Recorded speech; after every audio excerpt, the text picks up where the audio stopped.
다 같이 사도신경으로 신앙 고백하겠습니다. 전능하사 천지를 만드신 하나님 아버지를 내가 믿사오며 그 외아들 우리 주 예수 그리스도를 믿사오니 이는 성령으로 잉태하사 동정녀 마리아에게 나시고 본디오 빌라도에게 고난을 받으사 십자가에 못 박혀 죽으시고 장사한 지 사흘 만에 죽은 자 가운데서 다시 살아나시며 하늘에 오르사 전능하신 하나님 우편에 앉아 계시다가 저리로서 산자와 죽은 자를 심판하러 오시리라. 성령을 믿사오며 거룩한 공예와 성도가 서로 교통하는 것과 죄를 사하여 주시는 것과 몸이 다시 사는 것과 영원히 사는 것을 믿사옵나이다. 아멘. 찬송가 309장입니다. 309장입니다. 목마른 내 영혼 주가 이미 허락한 그 귀한 영생수 주여 갈망합니다.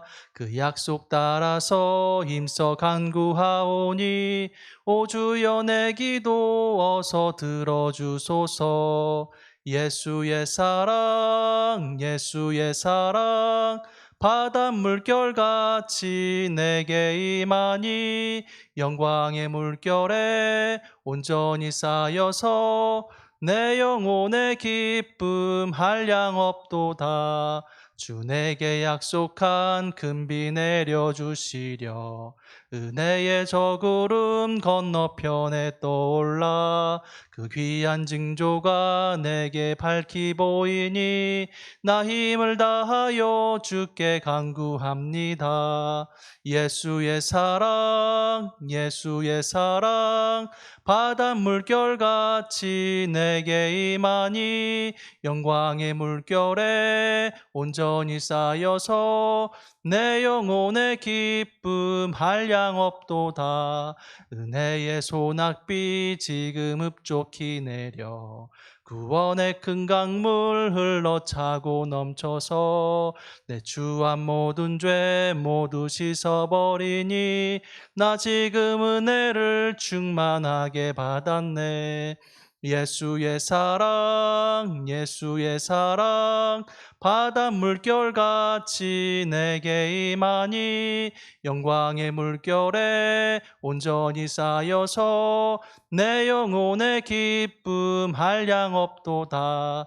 그 차고 넘치는 주의 은혜의 물결 힘차게 밀려와 내게 만족합니다.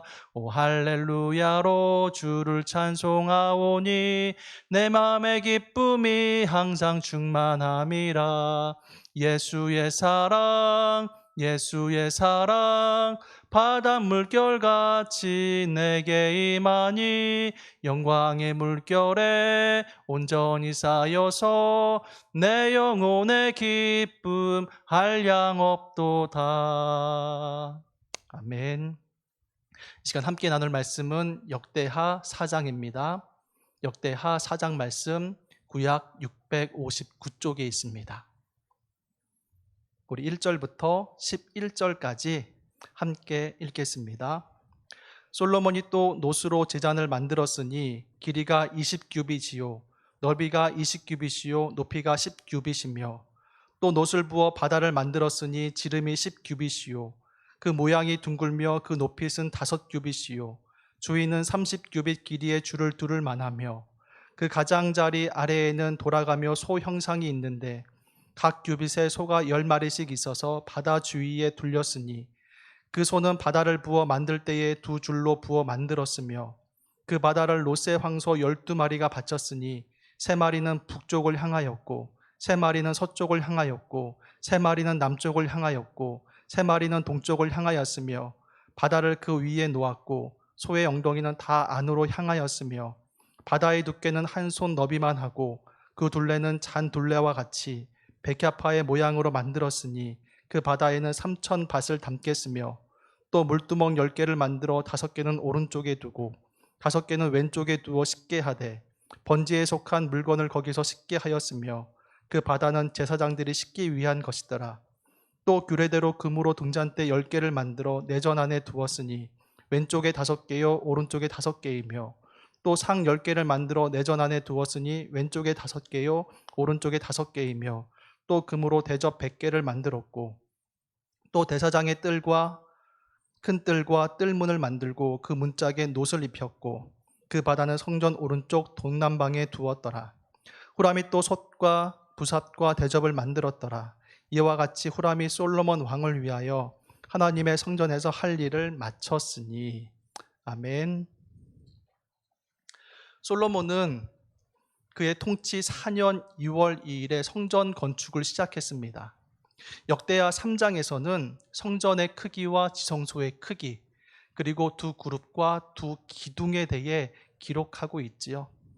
그리고 오늘 본문인 역대하 4장에서는 놋으로 만든 제단과 바다, 물두멍, 등잔대, 진설병상, 금대접, 대사상 뜰과 큰 뜰, 뜰 문에 관해 기록하고 있습니다. 후람에 의해서 솥과 부삽과 대접도 만들어졌는데 이와 같이 하나님의 성전에서 할 모든 일들이 마쳐졌습니다. 솔로몬은 그가 왕위에 올랐을 때 하고 싶었던 일이 많았겠지만 지금 성전을 건축하는 데에 심혈을 기울이고 있는 모습을 볼 수 있습니다. 솔로몬이 이처럼 성전을 건축하는데 집중했던 이유는 무엇이었을까요? 아버지 다윗이 간절히 소원했던 일이었기 때문일 수도 있고 자신에게 지혜를 주신 하나님에 대한 감사의 표시일 수도 있습니다. 그러나 무엇보다도 성전을 건축하는 일은 이스라엘 백성을 믿음 위에 굳게 세우는 일이었기에 전심전력을 다해 사명을 다하고 있는 것입니다. 왜냐하면 이스라엘은 하나님을 온전히 예배하고 섬길 때에 바르게 세워질 수 있는 그런 나라였기 때문입니다. 물론 솔로몬도 하나님의 성전 그 안에만 머물지 않는 분이라는 사실을 잘 알고 있었습니다. 성전 건축 전에 역대하 2장 6절 말씀을 보시면 누가 능히 하나님을 위하여 성전을 건축하리요 하늘과 하늘들의 하늘이라도 주를 용납하지 못하겠거든 내가 누구이기에 어찌 능히 그를 위하여 성전을 건축하리요 그 앞에 분향하여 하려 할 따름이니라 라고 기록하고 있고요. 성전을 마친 후인 역대하 6장 18절 말씀을 봐도 하나님이 참으로 사람과 함께 땅에 계시리이까 하늘과 하늘들의 하늘이라도 주를 용납하지 못하겠거늘 하물며 내가 건축한 이 성전이오리이까 하고 하나님은 그 성전 안에만 머무르는 분이 아니라는 사실을 잘 알고 있었습니다. 그럼에도 그들에게 성전이 필요했던 이유, 하나님이 성전 건축을 허락하셨던 이유는 그들이 그 성전을 중심으로 하나님 신앙을 가지고 살아가야 하는 그러한 민족이었기 때문이죠. 이스라엘 백성들은 출애굽 후에 약속의 땅인 가나안을 향해 가는 동안 하나님의 명령을 따라서 하나님의 임재를 상징하는 성막을 앞세워 갔습니다. 이제 가나안에 정착하여서 성막이 성전으로 그 모양과 형태는 바뀌었지만 변함없이 이스라엘을 인도하시고 돌보시는 하나님의 사랑을 그 성전이 보여주고 있는 것이지요. 그리고 이스라엘 백성들은 하나님의 그 인도하심을 따라 하나님 중심으로 살아가야만 했던 것입니다. 더 이상 우리 눈에 보이는 성전은 없습니다. 그렇지만 고린도전서 3장 16절 말씀에 의하면 우리가 하나님의 성전됨을 말하고 있고 하나님의 성전된 우리 안에 성령이 거하고 계신다는 사실을 우리가 기억해야만 합니다. 우리 안에 성령이 온전히 임하시고 그 안에 충만해질 수 있도록 우리가 하나님의 임재를 사모하며 하나님의 인도를 따라 하나님 중심으로 살아갈 수 있는 저희 모두가 되었으면 합니다. 또한 성전 안에는 성전 기구들이 놓여지는데 놋으로 만든 제단, 놋으로 만든 바다, 놋으로 만든 10개의 물두멍 등이 있습니다. 각각의 기구들이 어떤 모양으로 어떻게 만들어졌느냐는 본문 말씀을 읽으시면서 어떤 마음이 드셨는지 모르겠어요. 혹시 몸이 건조하게 느끼셨을지도 모르겠습니다. 그러나 하나님의 임재를 상징하는 성전은 작은 기구라 할지라도 각각의 의미와 각각의 역할이 있는 것이지요. 먼저 놋 제단을 살펴보면 그 크기가 엄청납니다. 1절 말씀을 보시면 그 크기가 나와 있는데 길이와 너비가 20규빗, 높이가 10규빗이었습니다. 아시다시피 1규빗은 팔꿈치부터 손가락 끝까지의 길이로 약 45cm 정도 됩니다. 이를 우리가 알고 있는 단위로 환산해 보면 길이와 너비가 9m, 높이는 약 4.5m에 이릅니다. 이 제단에서 드려지는 희생 제사는 하나님과 이스라엘 백성의 화해를 의미하는 것이지요.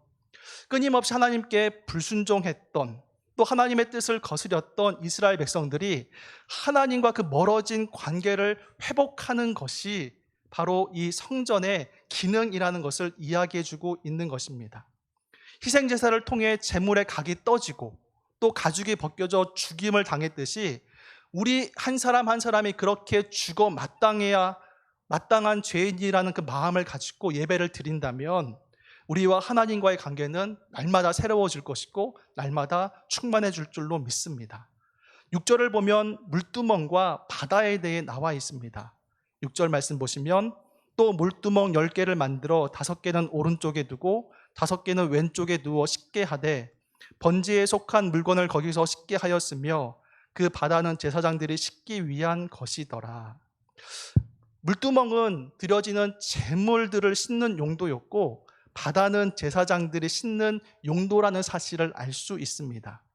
드려지는 제물과 집례하는 제사장들이 제사에 앞서서 씻는 이유는 그들의 정결함을 위함입니다. 이 이식을 통해서 우리가 알 수 있는 것은 하나님 앞에 나아가는 자는 하나님 앞에 정결해야 하고 순전해야 한다는 사실을 우리에게 알려주고 있는 것이지요.